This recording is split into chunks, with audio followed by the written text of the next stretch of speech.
Esta es una chatarra común y corriente y esta es nuestra chatarra fabricada y restaurada acá en Perú y potenciada con diésel.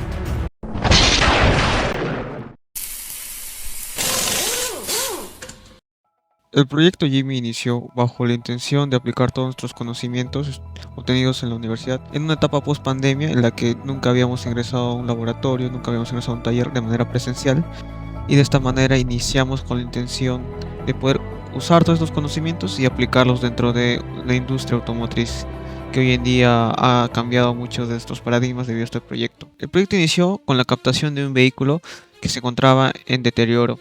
Este vehículo se encontraba en el distrito de Santa Anita, en una zona urbana en la que estaba al aire libre, y el vehículo tenía muchos problemas. Tenía gran cantidad de la carrocería oxidada, no tenía vidrios, estaba totalmente destrozado interno y externamente debido a que personas inescrupulosas vivían dentro, ¿no? Mayormente drogadictos y personas no cuerdas. Entonces, para poder iniciar y captar este vehículo, lo primero que se tuvo que hacer es conseguir una alianza estratégica con algún taller cercano. En este caso captamos al taller Wamani. El taller Wamani nos permitió llevar el vehículo, hacer un inventario del mismo y poder realizar la restauración en este entorno de taller automotriz. Para ello se tuvo que hacer un inventario, pero además de eso se tuvo que hacer un escaneo de todo el vehículo para ver su estado actual y todos los componentes que habían venido dentro del vehículo. Internamente el vehículo venía solamente con el motor, algunas conexiones, la caja de cambios, los diferenciales, pero no había bomba de frenos, no había sistema de refrigeración, no había sistema de dirección, y así como eso, solamente esas cosas básicas. Ni siquiera había cableado electrónico ni eléctrico en el vehículo, entonces tuvo que desarmar por completo. Este tipo de vehículos clásicos no son una sola pieza, son en dos. Una parte es la carrocería y otra parte es el chasis. Entonces levantamos la carrocería y llevamos el chasis hacia un lugar especializado en donde justamente restauran este tipo de chasis, donde se sube en una mesa de tracción, donde se revisa los niveles que tiene cada llanta, se mira la inclinación, deformaciones que pudo haber tenido el chasis, se refuerza, se endereza y se hace su reforzamiento, se hace injertos de nuevas planchas metálicas para que pueda tener una mejor estructura. Porque recordemos, no solamente enderezar una plancha no significa que va a regresar como era antes, ya que ha sufrido una deformación y ha cambiado su comportamiento del metal. Entonces era necesario hacer ese injerto. Y de la misma manera, en la carrocería se tuvo que hacer un planchado, ¿no?, en la parte inferior del vehículo. Pero este planchado se tuvo que hacer dos veces, debido a que la primera vez el planchador encargado no lo pudo hacer de manera correcta y se tuvo que corregir esto en el principal taller. Este tipo de trabajos no cualquiera lo puede hacer, y hoy en día se ha perdido mucho de estos conocimientos de planchado en la mayoría de talleres. Posterior a eso, llegamos a una disyuntiva debido a que teníamos un motor petrolero Toyota UCL con una caja original del Jimmy, pero que era gasolinero. Entonces los engranajes y las conexiones a las velocidades con las que trabajaría serían distintos. Esto produciría, de acuerdo al mecánico encargado, de que sería más lento el vehículo, no llegaría a las velocidades que debería llegar, ¿no? Entonces nosotros hicimos un cálculo y una simulación de acuerdo a cuánta velocidad debería llegar el vehículo. Encontramos fue de que el vehículo podría llegar hasta los 100 km por hora, ¿no? Y de acuerdo pues al uso que se iba a dar el vehículo y a la realidad peruana, pues no requiere de mayor velocidad, y se lo indicamos justamente al dueño, en el que quedó conforme, y proseguimos con la adaptación del motor con la caja. Tuvimos que revisar el motor, tuvimos que hacer cambio de empaques, tuvimos que hacer un mandado especial de restauración o reparación, como se quiera decir, del sistema de inyección, debido a que la bomba de inyección siempre se tiene que estar reparando. Es algo normal que hay en los sistemas de este tipo de motores petroleros. El petróleo, el diésel, siempre viene con algún tipo de suciedad que no puede ser captado por el filtro y siempre va deteriorando, ¿no? Incluso tuvo que pasar por un laboratorio especializado para poder medir la cantidad de inyección que daba al motor, ¿no? Porque obviamente no solamente reparas y miras superficialmente, sino tienes que comprobarlo en medio de un laboratorio, que no tendría sentido porque podrías malograr incluso el motor si no lo haces. Una vez que tienes eso, recién vas a montarlo en el vehículo, ¿no? Entonces, montamos todo el motor conjuntamente con la caja de cambios, con las coronas, dentro del chasis, ¿no? Y faltaba algunos componentes como los ejes del palier, ¿no? Porque este vehículo vino sin ejes de palier. Entonces tuvimos que ir y buscar ejes de palier que tuvieran las mismas características geométricas y de material que el original, ¿no? De esa manera seleccionamos, faltaba montar el chasis con la carrocería y tuvimos que aceptarlo, ¿no? Solo asentarlo y no unirlo todavía porque teníamos más piezas que se irían uniendo de acuerdo a esas conexiones y tendríamos que fabricarlo.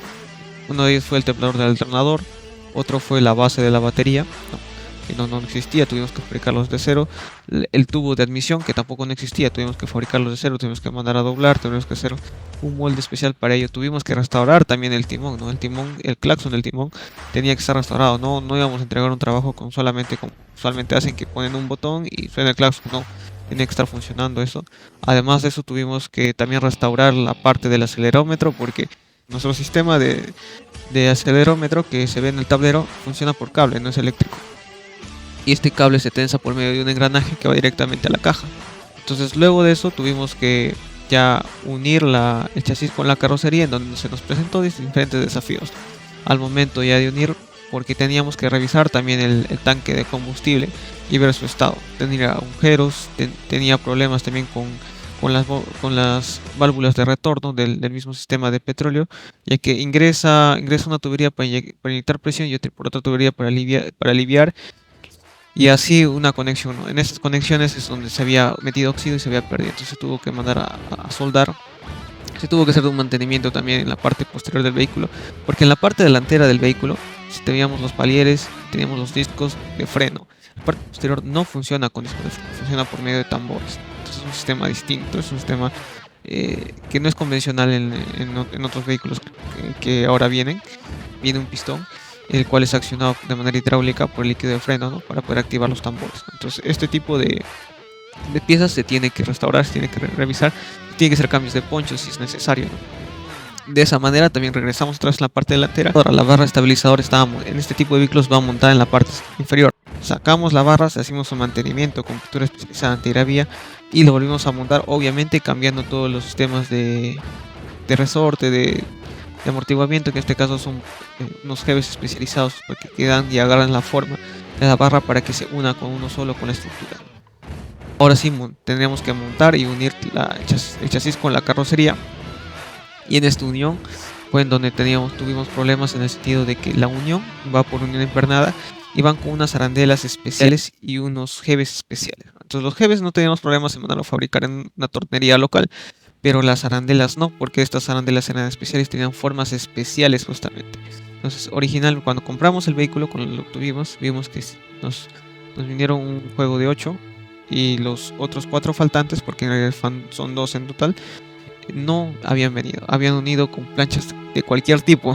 Entonces eso explicaba también algunas deformaciones que había tenido el chasis. Tuvimos que ingeniarnos y fabricar piezas, buscar alternativas que fueran similares en la forma geométrica y soldarlos, ¿no? Para tener una arandela similar a la que se tenía originalmente. Para poder usar el vehículo necesitamos todo el sistema eléctrico. Y es aquí donde tuvimos la ayuda de un técnico capacitado especializado que vino desde Ferreiros, el técnico Denis Travesaño, el cual vino y hizo diversas propuestas de mejora en el vehículo. Una de ellas fue el sistema de arranque del vehículo. Estos vehículos petroleros primero se tienen que ser precalentados, ¿no? Con unos precalentadores que tiene dentro del motor, para que recién luego de ese precalentamiento se pueda inyectar el petróleo. Pero ¿qué pasa? En Perú, cuando los vehículos nos desplazamos desde la costa a la cordillera de los Andes, podemos llegar hasta cierto punto y tenemos problemas de oxigenación, ¿no? Y algunos vehículos no tienen suficiente fuerza. Pero pasado, además de la fuerza, cuando si llegan hasta la cordillera de los Andes, ¿no? Al día siguiente arranca el vehículo y ya no enciende. ¿Por qué? Por el problema del calentamiento, ¿no? Entonces lo recomendó fue hacer una instalación como el de un camión, donde tuvimos una bobina especial para precalentar y otra bobina especial para arrancar. De esta manera sí hicimos una conexión desde cero nueva, tanto interna como externa, ¿no? Incluso la restauración del mismo claxon, el colocado de la batería y todo el sistema de alimentación por medio del alternador, en donde ya teníamos el vehículo. Entonces subimos la cordillera de los Andes sin ningún problema. Llegamos hasta el Ticlio, en la punta más alta, en la elevación más alta de la carretera central en el Perú, y pasado la parte más alta el vehículo comenzó a soltarse, ¿no? Y comenzó a llegar a los 100 km por hora que habíamos calculado inicialmente, ¿no? Habíamos comprobado realmente que nuestra teoría de cálculo, ¿no? Entre los engranajes, la conexión y los RPMs que dan el motor había sido efectivo, ¿no? Y logramos llegar hasta Huancayo, y al día siguiente corroboramos también el sistema de arranque y que no tuvo ningún problema. Entonces, a partir de ahí buscamos ahora en esa zona a un restaurador de carrocería, que inicialmente tuvimos contacto con uno de ellos por recomendación del dueño, pero que lamentablemente no pudo hacer el trabajo que se esperaba. Tuvimos que optar por buscar una empresa más seria. En este caso fue Corporación Huanca, en donde tuvimos el recibimiento. Obviamente entendieron que era un trabajo mucho más complicado y también tenía que ser un precio mucho más elevado, pero que tendrían que dar las garantías del trabajo. Pasado este punto se tuvo que hacer un proceso de iteración para poder planchar y restaurar la carrocería, debido a que se tenía que aplicar masía, ver las líneas, en qué zonas faltaba todavía el planchado, retirar la masía e indicar al planchador otra vez planchar, y así repetir muchas veces hasta que ya no haya duda de que no haya ninguna línea que faltase. En principio ahora pasamos a la parte ya de pintado, donde ya teníamos la carrocería lista. Teníamos que hacer el pintado, y para hacer el pintado lo primero que tenemos que hacer es una pintura base, ¿no?, que hemos retirado. Llegamos al punto ya del horneado, ¿no?, donde el vehículo entra a un horno especial, donde es aplicado con pintura especializada también automotriz. Pero en este punto tuvimos una disyuntiva, porque teníamos que entender qué tipo de pintura íbamos a poner para este tipo de vehículo. El dueño del taller nos recomendaba tener un acabado brilloso y resaltante de estos vehículos clásicos. El dueño del vehículo quería un vehículo que tuviera el mismo color que dice en su tarjeta de propiedad, un rojo perlado, a secas, ¿no? Entonces no interesaba si resalte o no. Y nosotros proponíamos más bien que fuera un rojo Mazda, ¿no?, un rojo resaltante pero con capas, ¿no? Entonces, teniendo las tres opciones, las unimos en una sola y sintetizamos una pintura gracias a Corporación Huanca que resaltaba en todo momento, que tenía esas profundidades de capas como las Mazda, y que era perlado como originalmente quería el dueño. Entonces teníamos una pintura especial que tenía dos capas justamente para poder brillar en todo momento. Una perla color azul y una perla color dorada. Estas dos perlas hacían de que si hay luz intensa, el azul hacía que igual brillase, y cuando es opaco, la luz no hay mucha intensidad, el dorado hacía que impacte también el color, dejando un acabado espectacular en el vehículo. Tuvimos que pasar ahora al colocado de vidrios. Lamentablemente estábamos en provincia y estábamos limitados con la calidad de vidrios, pero tuvimos que agilizar y ver opciones para poder tener el vehículo de una vez operado. Y pasamos también la parte interna. Tuvimos que reparar partes de plastiquería, o tuvimos que fabricarlos también con plástico y fibra de vidrio y colocarlos en el vehículo, en el armado. Parte del armado también tuvo que hacerse la tapicería y también la fabricación de un techo nuevo, ya que el techo ya no existía, era un techo hecho de cartón, ¿no? Entonces pasamos un techo hecho en FDM con cortes, ¿no?, y remachados, y además con acabados con luces estrelladas, ¿no?, que inicialmente se pensaron para este vehículo. Y bueno, después de eso retornamos acá a la costa, en donde pudimos tener ya un vehículo acabado totalmente de primera. Teníamos opciones de mejora del vehículo. ¿Qué opciones de mejora tenemos? Teníamos una opción de poner un oil cut, que es un atrapaceites, justamente para reducir la emisión de posición de aceite que bota el vehículo, pero además de eso potenciar el vehículo para agarrar esos gases y volverlos a ingresar a la admisión. Un tablero electrónico, ¿no?, porque recordemos que tenemos un tablero mecánico. Un turbocompresor, ¿no?, es un vehículo petrolero pero no tiene un turbocompresor, que realmente si se colocase uno de estos tendría una mejor reacción y tendría un mejor performance de lo que ya es actualmente. Un enfriador de aceite, que es necesario debido a la adaptación. Se tuvo que hacer algunos recortes en la parte del cárter del motor, ¿no?, donde se deposita el aceite. Entonces lo adecuado sería compensar justamente eso y enfriar de mejor manera el aceite. Un aire acondicionado por un compresor eléctrico, que esto es una convención total, ¿no?, en cualquier vehículo clásico ya nadie usa los compresores por faja o compresores mecánicos, sino son compresores eléctricos que ayudan justamente al performance del vehículo y no quitarle la potencia al motor, ¿no?, que es lo principal que se quiere en estos vehículos. Un sistema de combustible de biodiesel, ya que como tenemos petróleo, ahora tenemos también la opción de pasarnos a un biodiesel, ¿no?, que es por un consumo de aceites, ¿no? Entonces, que en principio ayudaría no solamente a hacer más económico el vehículo, sino también ayudar al ecosistema, ¿no?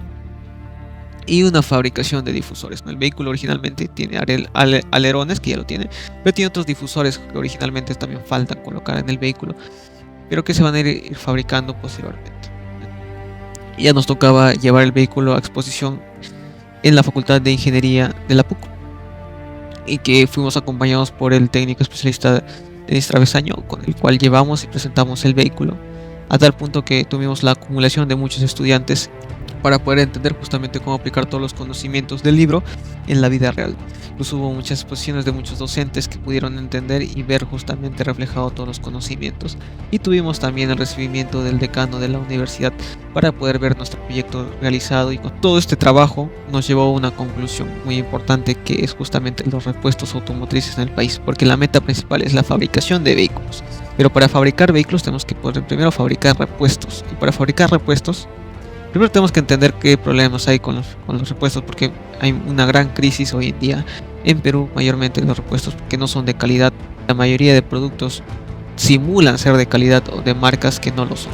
Entonces, para ello estamos iniciando primero con la impresión 3D de todos los repuestos que se puedan imprimir por medio de esta tecnología, en el cual no solamente se limita a la parte estética, ¿verdad?, sino también parte interna que está relacionado con el motor, no directamente, pero les hago recordar de que ya existía hace muchos años, en la década de los 90, el famoso polimotor, un motor de alto rendimiento hecho en plástico.